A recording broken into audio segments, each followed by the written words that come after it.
Hi, I'm Matt Shepard. And I'm Chad Shepard. And today we talk baseball and how desperate the Tigers rely on two key guys and how two major league stars impact this league and what Detroit does if by the trade deadline in July they are no longer in competition. All that and more coming up on this edition of Shep, Shower, and Shave.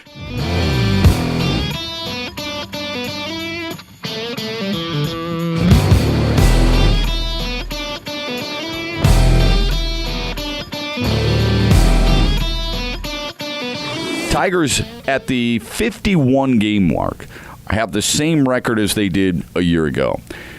Good, bad, or indifferent. That's up to you to decide. We do know this. This team, and I'm not making excuses for this team because you and I, Chad, have been pretty hard on this club, and rightfully so.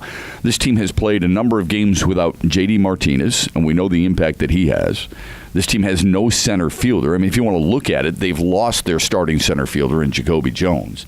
They've had times where Miguel Cabrera was out. Ian Kinsler has been out as well. James McCann, like he was a year ago, has been out.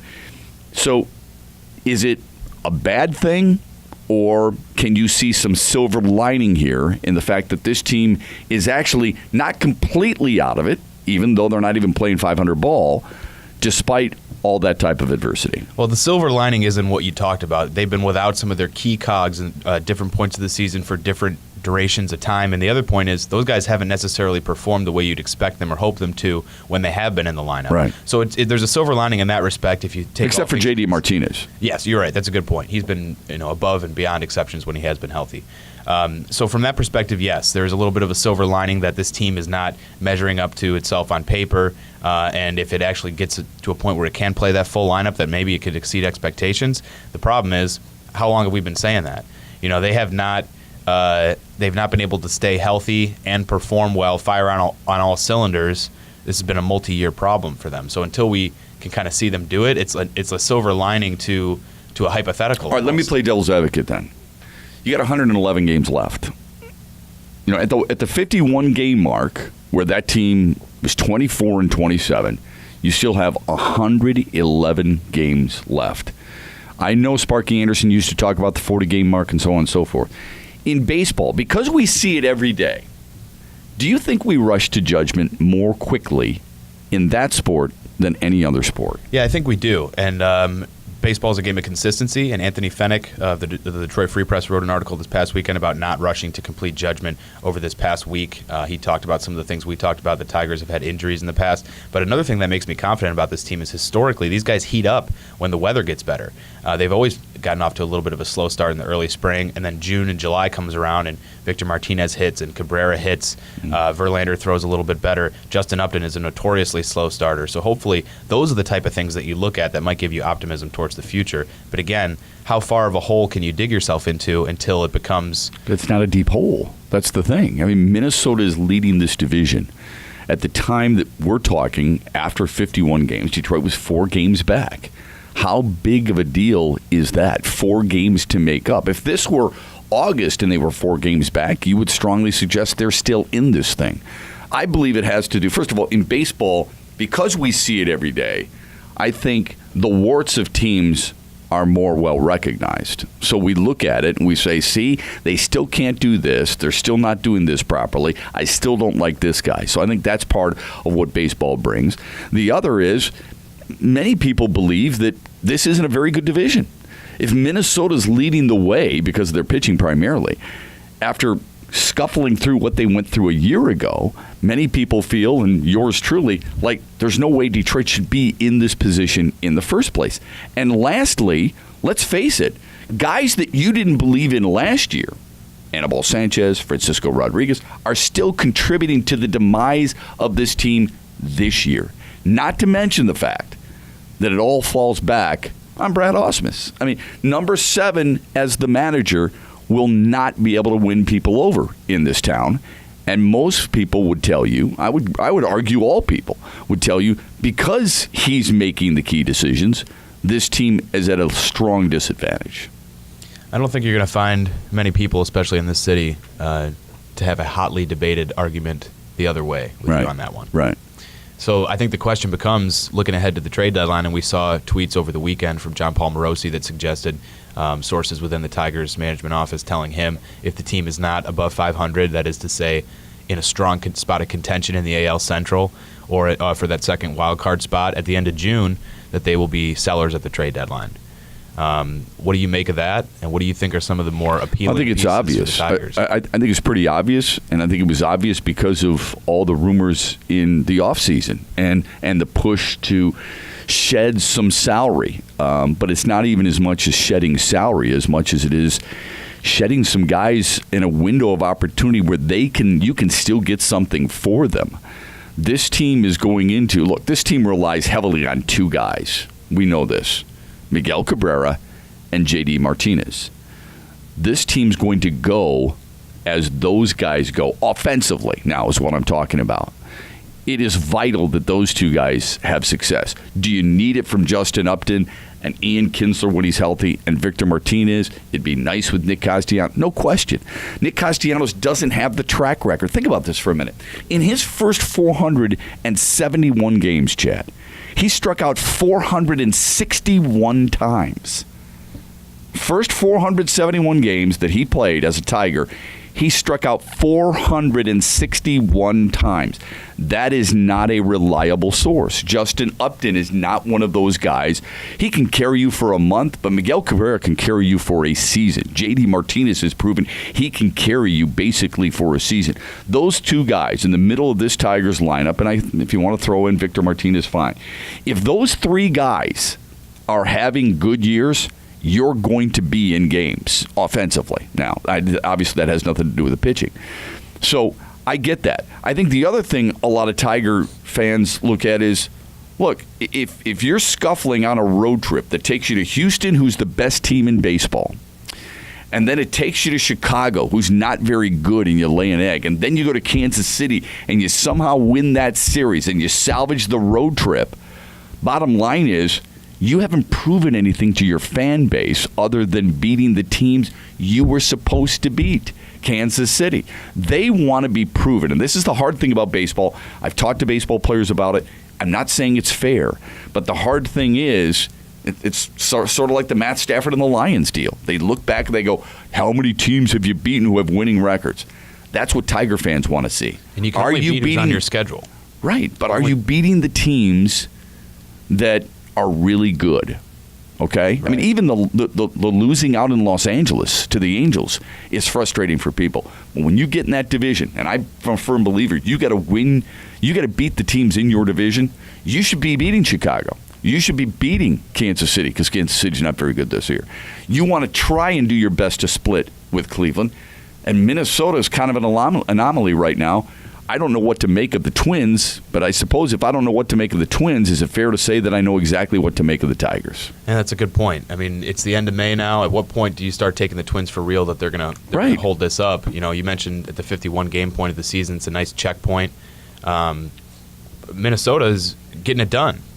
Straight up, they're getting it done, and you have to respect that, and you have to look at the lead they have at the top of the division. And as you mentioned earlier, it's in no way, shape, or form insurmountable. The Tigers, and Anthony Fenech writes in that article we acknowledged earlier, he expects them to be in contention closer to the trade deadline, and I kind of do too, but it's based on what? What are you seeing that's letting them think that you're going to contend better in the next few weeks than they have in the last few? And look, bringing up that article is fair. There was also another article by a columnist over the weekend that says this team is done. What's the point? Start selling right now. And that's the thing that I see on a regular basis, you do too, in social media. When you start talking about the Tigers, when you start tweeting about the Tigers, the immediate belief is, and we do this in every single sport, by the way, okay? I don't care if it's a Reggie Jackson pull-up three that was ill-advised at the end of the first half, people can't stand it, or if it's a fumble by Amir Abdullah, people want him gone.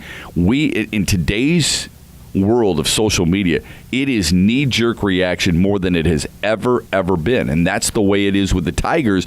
We'll use an example of Monday night when they played Kansas City and they were down 3-0. This team is done. Stick a fork in them. Get rid of it. fire Ausmus. They come back, they take a 6-3 lead, and it's, wow, I can't believe we're seeing this. Then they give it right back, and the belief goes right back to the original thought before they end up winning the game. The panic button for Tigers is the coaster on which they set their beer while watching games. It's not far from their hands at all times. It's always within reach. Yeah, that's a really good description. All right, you had mentioned the Jon Paul Morosi tweet, and I think it's a really good topic of discussion because it's something that is seamless and that is something that I think people will constantly revisit throughout the season.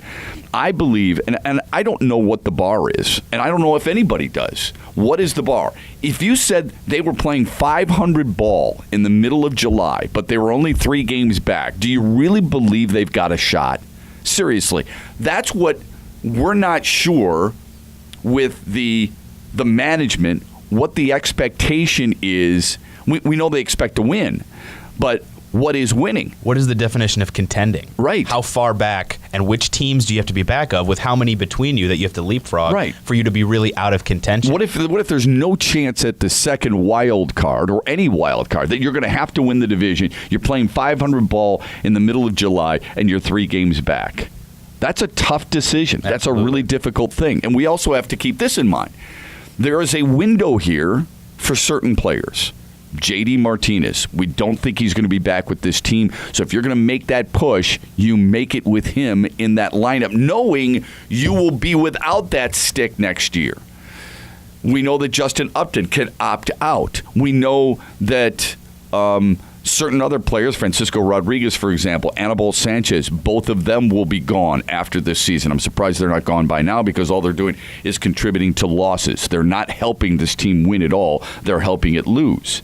Ian Kinsler has another year. It's a team option for $10 million, but another year. Those are, outside of the pitchers, those are some valuable pieces that might be a final piece to a championship team. Now, Houston might feel like a certain need. They're not going to need a guy like Ian Kinsler, but a J.D. Martinez would fit really well into that lineup, and they are absolutely stacked at the minor league level in which Detroit could get something. I'll guarantee you there's many a Tiger fan who just want to write off 2017 like this is a moot point. They can't win a championship. They're not good enough there.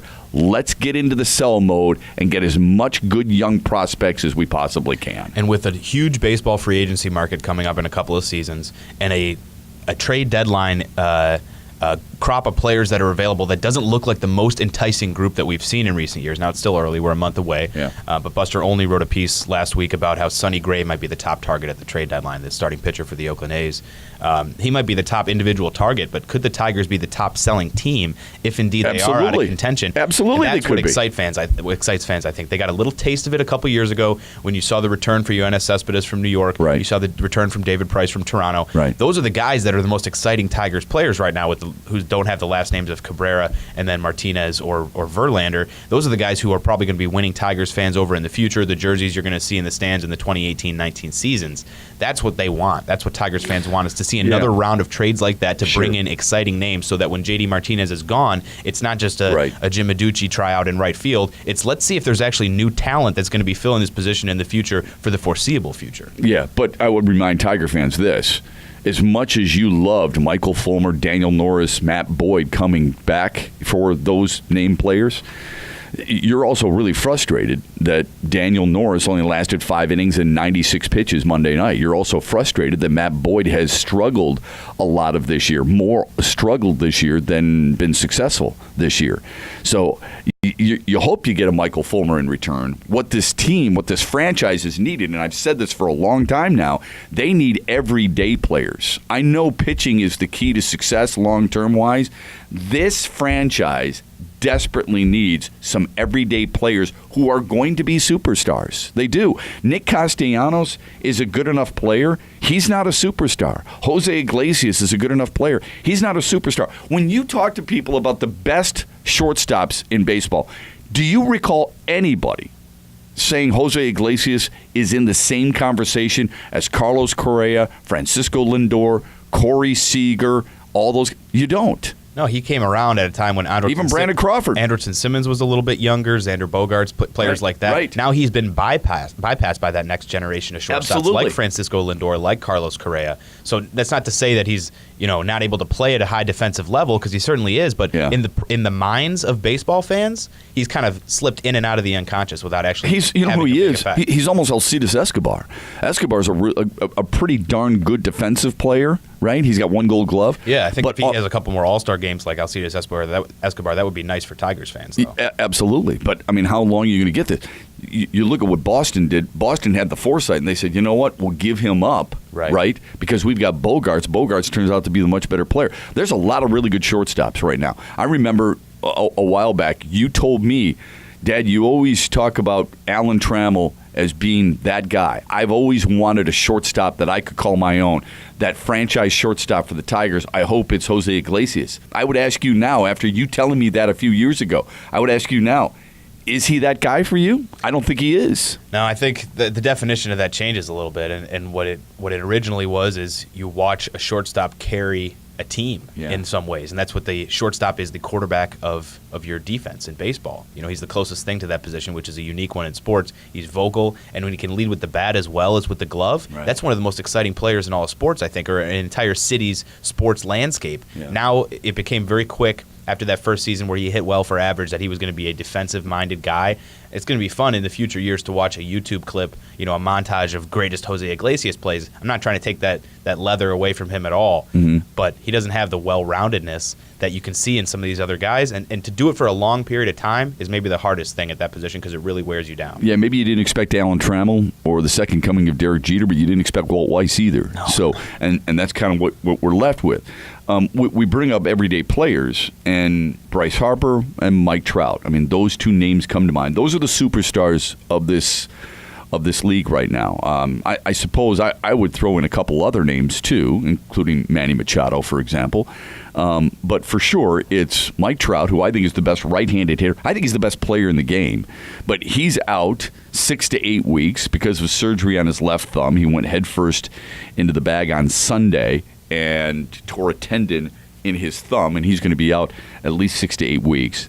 And then Bryce Harper it was Monday, in which he was beamed by a pitch, and the San Francisco pitcher Strickland, it was the first meeting between the two since Harper took him yard twice in the NLDS in 2014.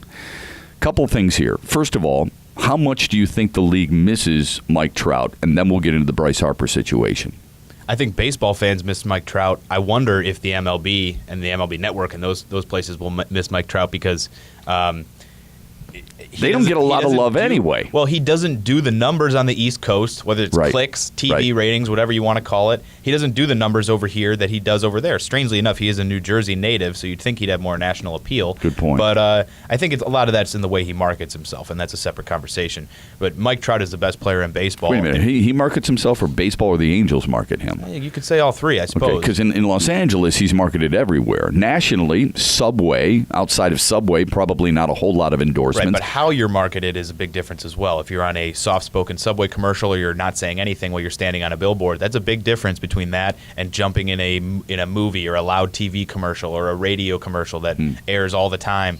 How loudly they blast him out there is kind of what I was getting at. And I think he's not comfortable with being turned all the way up to 11. And I'm okay with that. Forced in people's minds all the time. Right, I'm okay with that. I think that's what makes him appealing to me on some Yeah, respects. I mean, he's kind of a quiet superstar, isn't he? He is, absolutely. And I think I do think baseball is going to miss him a little bit while he's out, if nothing else for the web gems or for the nonstop other players talking about how great he is. You can guarantee, and you know this from covering the Tigers, every time the Angels come to town, one of the pieces or one of the sound bites that are going to come out to Tigers players is how special is it to watch that guy go up against you every once in a while, or to pitchers. How difficult is he to pitch against? How much has he improved in the first few seasons in the MLB? He's a constant topic of conversation, and you may even share that in the past. You've asked to talk about him, and the Angels, PR guys kind of look at you like, guys, every single place we go, everyone wants to talk to him. Right. So hopefully you can understand that maybe this one instance he takes the night off.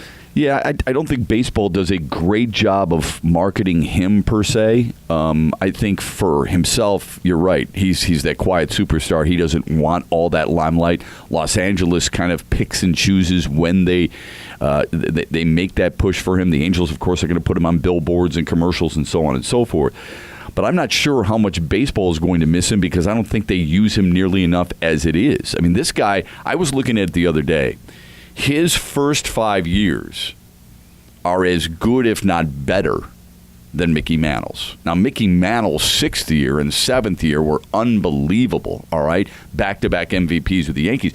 Mike Trout's been in the top 2 in MVP consideration every year he's been in the league. And according to The Ringer, he was in the midst of his best season statistically this year, as this first career DL stint, by the way, derails that a little bit. Yeah, but I'm not sure enough people know that. I mean, that's what I think baseball would be better off doing. When they're trying to gain more viewers or more followers, more fans, if you will, appeal to the older guys by using the comparison a lot of these guys have after they get established, all right? Sparky Anderson comparing Kirk Gibson to Mickey Mantle right away was ridiculous. This is a legitimate comparison. Mickey Mantle and Mike Trout. Use it. Let some of the older guys and some of the people out east who followed the Yankees back when they were little, who heard the stories from their dads and their grandfathers about Mickey Mantle, to try and link that to a guy out west. Here's an idea, folks. This is as close to Mickey Mantle as we've seen in baseball since Mantle left the game. Check him out. And then look at the numbers. Those are things that I think baseball could do with him. Now, what do you do with Bryce Harper? Bryce Harper gets a lot more notoriety. Why is that? Like you said, he is much more marketed. He is much more brash. He makes headlines both positively and negatively. And let's face it, most people think he's going to be the first $400 million man headed to the Yankees. And I think the area of the country that he lives in, the only other major area or team of competition there is the Baltimore Orioles. And if you believe that a team is embodied by its manager, they're a soft-spoken, quiet group, the way Buck Showalter kind of puts them through the media. So I think Bryce Harper certainly is exposed to that D.C. market that turns up the way he's kind of put in people's face. But my question for you about baseball is, if you look at Sidney Crosby's had issues with concussions in the past. Yeah. Mike Trout is now about to go on the DL for the first time in his career. I think in baseball and in hockey, the sport is always greater than any one individual. And in basketball, if you lost LeBron for a large chunk of the season, ratings would go down. If you lost, I think, Tom Brady or Aaron Rodgers for large chunks of the season, and that's happened in the past, I don't think ratings would necessarily be the same way, or the conversation might not be as spirited. I agree with you. And I do think it's because the way the league markets some of those players, they make those players bigger than their teams. They make those players bigger than the sport at times. And in hockey and in baseball, I think because of the way fans are very much purists about those sports, the sport will always be bigger than any one individual. I don't know, man. I mean, when Wayne Gretzky was in his prime, it was incredible how much notoriety he got. Mario Lemieux, the same thing. But that's an example of one player, I think, who, and this kind of aids my point, the game of hockey was never the same after him. And there's only so many players that you can say that about. Yeah. Football, the way the football changes rules, it's changing before our very eyes for TV markets. I mean, things like the tuck rule, the way quarterbacks can not be hit now as opposed to the way they used to be hit in the past. Yeah, but every sport evolves. The way basketball is called from a foul perspective, what's called and what isn't, things like that. The way the game is officiated at the very level can be changed by some of the most important and visible players. I don't think baseball strike zones are expanding for Bryce Harper. Oh, I disagree with that. And I don't think that. I think they do for Miguel Cabrera. I don't think Sidney Crosby gets favorable calls either. Well, I think there's a lot of people who would strongly disagree with you. I know Game 1 against Nashville, many people, at least on social media, thought he deserved an elbow. I mean, look, this is a lot of Detroiters, too, so we take it with a grain of salt, where they sit there and they believe that it is fixed. The fix is already in, so he can win another cup. Pavel It's ridiculous. Datsyuk made that check at the bottom towards the goal line, Red Wings fan would have been praising his Selke trophies. And his toughness. Yeah, it's a joke to me. That was not an elbow. But I think that's a really interesting debate on what you say about football because, I'm not sure you can – look, Cam Newton was the MVP of the league a couple of years ago. Peyton Manning has won the MVP more than anybody else. Do you think the league suffered when Peyton Manning left? Do you think that suffered a year ago because Cam Newton didn't have the same kind of year? All they did was elevate others who were really good, like Matt Ryan, for example, who ended up being the MVP. Yeah, but I think with Tom or Brady, Ezekiel Elliott. if Tom Brady is never in existence, then Peyton Manning, there is a drop-off after Peyton Manning leaves, I think. And because Tom Brady was there he was already holding the mantle. You're waiting higher, for the next guy to take the baton. There's no drop-off at that Right. point. Well, And in other sports, in basketball, if LeBron is hurt and misses November, December, January, or yeah. a large chunk of the season, that hurts the league. Steph Curry does not just step right in and assume the same spotlight and the same reach. You don't think he's in the same spotlight as LeBron James right now, Steph Curry? Well, right now is a little different when their teams are facing off in the final. But in Right. the middle of a 3-month season, when you're supposed to be the face of a league, Yeah. I don't think Steph Curry has that type of persona. I think he's soft-spoken. I don't think he wants to share to have the load all to himself in that Right, way, and that's right. why he has Kevin Durant. And He Loudmouth markets smart Draymond water Green and- compared to Sprite and Kia. Let me ask you this. Why is it that Steph Curry seems to get an awful lot of national love in his sport, and he's out in Oakland, and Mike Trout doesn't, and he's in Los Angeles? That's a good question. I don't know. I think basketball is a louder sport in the American consciousness. I think it goes right to what your argument was. It's because I think, for the most part now, basketball teams are one player's team. Like in college, for example, you associate Duke basketball with Mike Krzyzewski. Right, but aren't you the associate Warriors- North Carolina with Roy Williams. When you talk about Dean Smith before, when you talk about NBA teams, you talk about players and one player specifically. But aren't now, the Warriors a lesser example of that? probably because Curry and Durant. Right. Yeah. And Klay Thompson and yeah, Draymond not enough people talk about Klay Thompson. They'll talk about Draymond Green because he's loud and boisterous and opinionated, but they don't talk nearly enough about Klay Thompson. I would tell you this. I still think perhaps the best overall player is Kawhi Leonard, but when you talk about San Antonio, you immediately think about Greg Popovich more so than anybody else because he likes to spout out tenure. about politics. I think tenure more than that. But I do believe in the NBA, it is primarily about one guy. He is the face of this team. Right. But those are two examples where I think the Warriors are the lesser example of that across the league, and the Okay. Spurs are on the other end of it. Yeah. They've made their bones not being about any one player. The whole their whole image, I think, from the I beginning has been thought about any Tim one Duncan, player. before Tim Duncan retired, most people, when you said the San Antonio Spurs, the association Just was because Tim you Duncan. at home have an association with him doesn't mean that internally they're going to market themselves. I know or pitch that. themselves that way, and that's what I mean. Their identity, talking about their fans. identity from the inside out has been to go against that. Yeah, I'm just saying, if you walk the streets and you talk to fans and we play word association, and I say NBA, most people say LeBron James. I say Cleveland, they say LeBron James. Sure. It may take them a while. I'm talking about the average fan, okay? Because there's a lot of average fans out there, not like you and I who watch it every single night. Right. So if you ask the average fan about the San Antonio Spurs, They say Popovich. Do they even have a response? Well, I don't think they name a player. I don't think they're talking about LaMarcus Aldridge or Danny Green, Right. for example. Right. Okay, That's fair. I think they bring up a play. So that would lead to this question, and it's funny how this kind of spun into an NBA topic. But Yeah. Detroit Pistons. What do you say? Yeah, I think you say Stan Van Gundy So do right I. now. That's Absolutely. exactly what I said. And that's part of the Bill Belichick role that he has, where he's assembling Okay. the team and managing. Okay, so here's the interesting thing now. When you say Detroit Red Wings, what do you think? You don't think Jeff Blashill. And you just got done talking about how the NHL is more about a team sport, and I don't disagree with you. I don't. But I think people think Henrik Zetterberg, and that's it.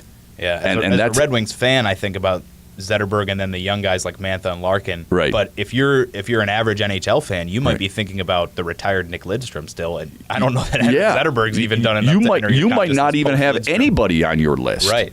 There are certain. You might and think about the banners that are in the rafters and Right. not the guys that are Yeah. currently playing below them. You might think Stanley Cups, and a lot of people might still think Steve Yzerman. That's a great point. Now, let's get back quickly to the discussion about players missing teams missing their best players, and the Washington Nationals, who we assume are going to be without Bryce Harper at least for a couple of days here, following the fight he had with Hunter Strickland, Yeah. San Francisco Giants relief pitcher. Now, we talked about Which was Bush League, by the way. Absolutely ridiculous. Well, and we'll you get can into tell. that. Well, wait a minute. You could tell it was Bush because you played catcher. Buster Posey barely moved. Buster Posey did not know that fastball at 98 miles per hour was coming at Bryce Harper's right hip. What Hunter Strickland did there with his team down 2-0 is take matters into his own hands and have his own selfish personal agenda. It's ridiculous. And let's give the background on this first, just for those who are uninformed on it. Hunter Strickland and Bryce Harper faced off 2014 NLDS. 2014 NLDS. This is round 1. The Giants go on to win the World Series this year. Okay. Yeah. Bryce Harper, 21 years old at the time, pimps a couple of home runs off of Hunter Strickland. Big home runs. One went into McCovey Cove in San Francisco. These are wiffle ball bat in the front yard. Yeah. Yeah. And then stare down. He stared him down around second base, rounding the bases. Right. On one of them. Big celebratory. And one of them he stood home. at home plate for a while. Yes. Yeah. So both instances, Hunter Strickland was, shown up and screaming expletives into the face of his glove as Harper around second base. They had not faced each other since. Correct. 2014 to 15, nothing. 16, nothing. 17 now. The first time. The long memories in baseball and in sports like it we saw this past weekend. First pitch coming off of Hunter Strickland, it takes Bryce Harper right to the right hip. He wastes no time, and he said afterwards that this was the first time in my career that I knew for sure I was intentionally hit. I didn't walk into that batter's box expecting to be hit, but as soon as the way that the path of the ball to hitting me, I could tell what was going on. He ditches his helmet. I don't know if he really tried to throw it at Hunter Strickland because it might have slipped, but he missed him by about 15 feet to the right. And then they locked in and traded a couple punches. I think Strickland got the first good one in, but Harper landed a right jab after that. He landed the best punch, yeah. Yeah, we will see what the outcome of this is for the Major League Baseball, what they decide to do in terms of suspension and fines. Hunter Strickland afterwards denies that it was intentional. Such bullcrap. So does he have to do that, or is he just being coy? Is he really messing with the fans? Well, yeah. I mean, because if he says he hit him intentionally, then I think there's steeper penalties coming his way. Okay. Right? So of course he's going to say it got away from me. But everybody knows it's a bunch of bullshit. Right. Everybody knows it's absolute crap that he wasn't trying to hit him, and all you have to do is look at Buster Posey, who's as good a leader, as good a player, as good a captain, and as good a catcher as we've seen in this generation, Yadier Molina included, Salvador Perez included. Usually, he's the first one in front. Usually, he didn't know that was coming, and he knew deep down inside, this is Bush League. This should not have happened. This is not the time and place to settle personal scores. And I'll guarantee you, more than one guy went up to Hunter Strickland afterwards and said, you know what? That's not how we operate. So you agree with what Bryce Harper said post-game, which was that guy's got a World Series ring on his finger that he can look at every single day. Yeah. Why is he still thinking about that? Exactly. Years ago, it was the first round. Look, I give credit to Bryce Harper. This is what... this is where you have a little bit of a problem with. People feel like everything is about attitude, and it's not with him. It's not about attitude. I think he greatly respects the game. Is he a little bit of a showman? Sure he is. We've seen other guys like that in the past. Reggie Jackson, Ricky Henderson. So stop it with the holier-than-thou, this isn't the way the game used to be played stuff. More than one person does it. And by the way, it's not just young guys. Hello, Jose Bautista, right? Showing off with a few things. Manny Machado, Bryce Harper aren't just because they're young showing off. What they're doing is they're living in a certain moment. But 98 miles per hour hurts, I bet. I've never felt it, but 98 miles per hour can ruin somebody's career. 98 miles per hour, it can put somebody in a hospital. It can shortchange your season. If I'm Bryce Harper, I react the exact same way. You know what? Let's go down in the tunnel and duke it out. That's where I get a chance to kick your ass a little bit more, not in the middle of a diamond. But I would have reacted the exact same way if I'm Bryce Harper. I think he did exactly what he should have done. So at what point in sports because we're very appreciative sometimes of those guys who will remember a game from a couple years ago and lay a hit out. Now, we want it to be a clean hit. Now, the difference is this, is it feels Bush League, it feels cheap, it feels like a nasty vendetta. But if a guy remembers a conflict from a couple years ago in football and lays a nice clean hit on somebody, we appreciate that as fans. Mm-hmm. So where's the dividing line where all of a sudden Hunter Strickland became petty? Is it just because of the duration of time that he hadn't seen him since 2014? Or do you think there's more to it than that? I think that's part of a huge puzzle that we've tried to put together.